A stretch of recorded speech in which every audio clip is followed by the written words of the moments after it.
Un gusto saludarlos, hermanos, en particular hermanos de la Escuela Dominical Primera Hora, donde estamos estudiando los atributos de Dios. He recibido algunas preguntas de ustedes acerca de esta pandemia y cómo reaccionar bíblicamente a lo que estamos viviendo, de la cuarentena y todo lo que está pasando acá en Los Ángeles y en todo el mundo. Entonces pensé que sería apropiado aplicar algunos de los atributos de Dios a nuestra situación para ver cómo es de que Dios quiere que respondamos. Lo primero que me vino a la mente fue la soberanía de Dios, ¿no? De que Dios está soberano sobre todo. Y esto incluye lo fácil y incluye lo difícil, ¿no? Hay mucha gente en este tiempo que quiere exonerar a Dios de lo difícil y de los virus, pero la verdad es que Dios nunca siente la necesidad de hacer esto. Él es quien dice a Moisés, o sea, yo hago al mudo, al ciego, al enfermo. Él es quien dice a Isaías, yo hago la luz y hago las tinieblas. Él es quien dice a Amós, ¿no?, de que si hay alguna tragedia que ocurre en una ciudad, yo soy quien lo hace. Entonces no sintamos la necesidad de exonerar a Dios y realmente quitarle su soberanía. Dios está en absoluto control de lo que ocurre en este universo, sobre cada molécula de su universo. Entonces pensemos un poco en cómo aplicar esto a la situación actual. Cuando tiene que ver con el incrédulo, pues Dios es muy claro de que lo que el incrédulo merece es mucho peor que el coronavirus, ¿no? O sea, el incrédulo merece el infierno, ¿no? Entonces, lo que recibe en esta vida es una expresión de la gracia común de Dios.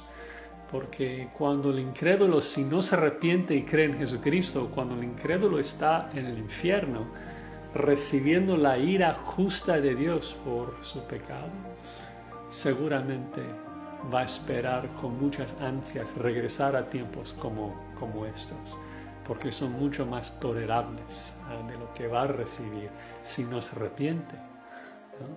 Y cuando se tiene que ver con nosotros que somos creyentes, pues Dios es soberano, Él hace todo para nuestro bien. Romanos 8 es claro en cuanto a esto. Dios hace aún lo que hace con los virus, hace todo para transformarnos a la imagen de su Hijo Jesucristo, Romanos 8:29.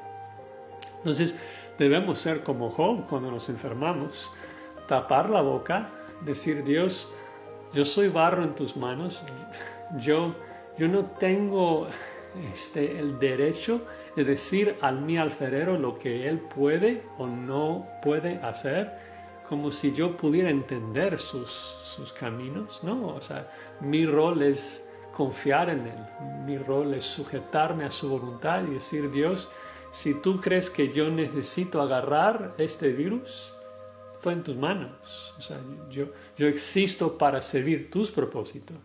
Entonces yo puedo hacer todos los preparativos posibles y tomar precauciones como debo hacer, pero al final de cuentas Dios es soberano en su universo y yo debo someterme a Él, y eso es lo que me permite dormir, ¿no? Esto es lo que me permite tener sanidad en estos tiempos, de que yo no necesito afanarme de lo que me va a pasar mañana, porque Dios está en control, Dios es soberano, y el afán no puede prolongar mi vida, dice Jesucristo en Mateo 6.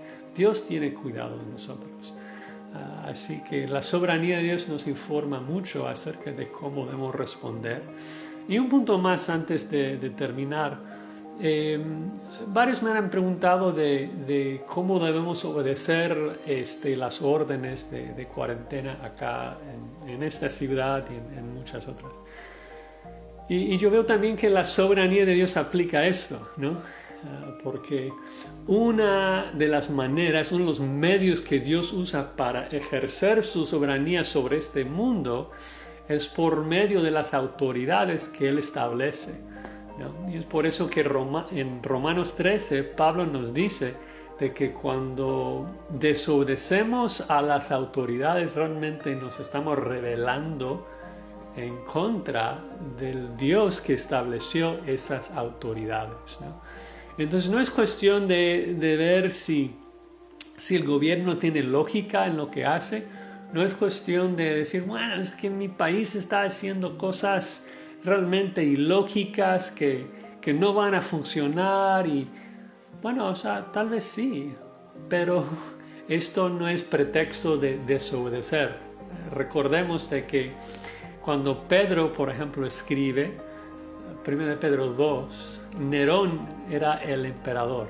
Nerón terrible, ¿no? Está quemando a cristianos para dar luz a sus fiestas depravadas. Y Pedro nos dice, temed a Dios, honrad al rey, ¿no? Entonces no es cuestión de que si Nerón era digno de honor o si sus decisiones eran sabias o no. Era cuestión de honrar a las autoridades con un fin de temer al Dios que estableció esas autoridades. Y por último, pensemos en el mundo que nos está viendo. Pensemos en nuestros vecinos, pensemos en nuestros familiares incrédulos. Ellos están aterrorizados en este tiempo. Hebreos 2:15 nos dice que el hombre sin Cristo es un esclavo por su temor de la muerte.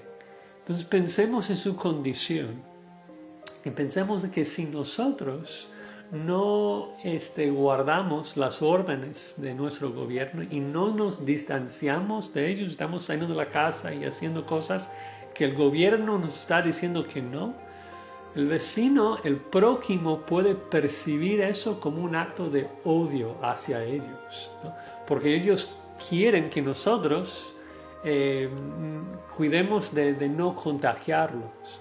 Entonces creo que nosotros podemos ver este tiempo de cuarentena como un acto de amor al prójimo, de que, o sea, yo quiero hablar con ellos y lo hago con cierta distancia, les pregunto cómo les va, preguntamos a los vecinos más ancianitos si podemos comprar comida para ellos, pero el punto es de que cuando nosotros desobedecemos a esas órdenes, nuestros vecinos lo pueden tomar muy mal y no queremos arriesgar nuestra plataforma para el Evangelio. O sea, queremos mostrarles que los amamos con el fin de que podamos decirles, pero no tanto como Dios ama al mundo en que dio a su Hijo para salvarlo. Y si tú te arrepientas y crees en Jesucristo, de que Él vino a este mundo para vivir la vida que no pudiste vivir y para morir la muerte que tú y yo merecemos,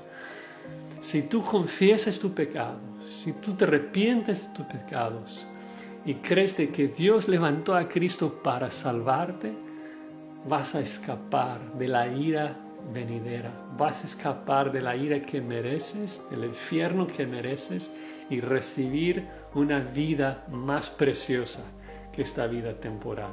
Vas a recibir una vida eterna en Cristo Jesús. Así que tal vez es un buen ejercicio de pensar en no solamente la doctrina de la soberanía de Dios, pero cómo es de que ese atributo de Dios, cómo es de que presenta muchísimas implicaciones por la forma que vivimos y oramos y evangelizamos y nos sujetamos a los que nos rodean. Así que oro que ustedes estén bien. Si yo los puedo servir en algo, ustedes que son miembros de Grace tienen mi celular, tienen mi correo, no duden en contactarnos. Los queremos mucho, oramos que podamos volvernos a ver pronto. Pero mientras tanto vamos a tratar de proveer cierta instrucción bíblica por medio de estos videos. Así que Dios les bendiga, Dios los proteja, Dios los use y nos vemos pronto, si Dios lo permite. Un abrazo, hermanos.